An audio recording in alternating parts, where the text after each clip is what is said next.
Hi, I'm Ella and this is my Home of 2030 design entry.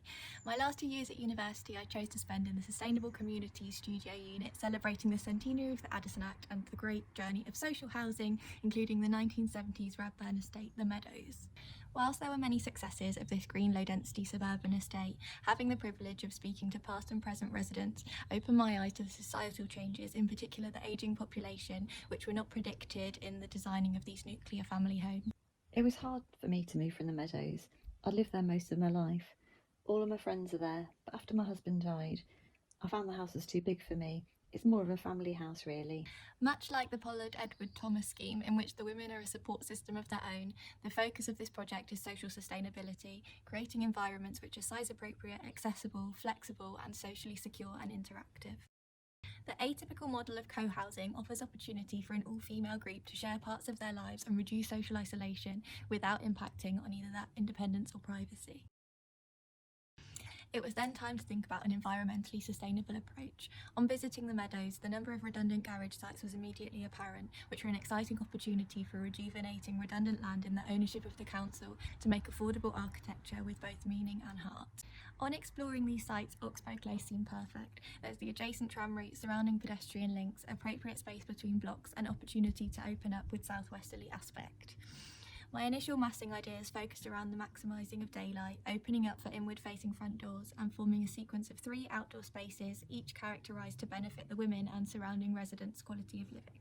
As part of a sustainable design, I believe that architecture must respect the surroundings, and I therefore played with using the existing geometries, including footprint dimensions and the distinctive perpendicular blocks, as if the new forms are a contemporary translation of those existing. A key aesthetic of the Meadows is the strong monopictures, which are replicated within my scheme to play with the boundaries of dwellings within a form which we've so long associated with single homes. Giving back to the area was vital, and consideration of the importance of these wider interactions gives the women chance to feel they are contributing to the community in creative expressions of place.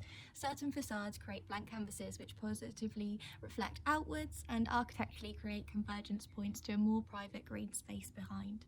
There are each public, semi-public and private spaces jigsawed together to provide independence and the chance to socialise within different clusters.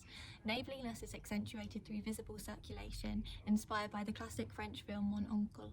I played with Jane Jacobs' concept of eyes on the street to expose the less private elements of the women's routines for an improved sense of security, allowing the women to look out for each other unintrusively.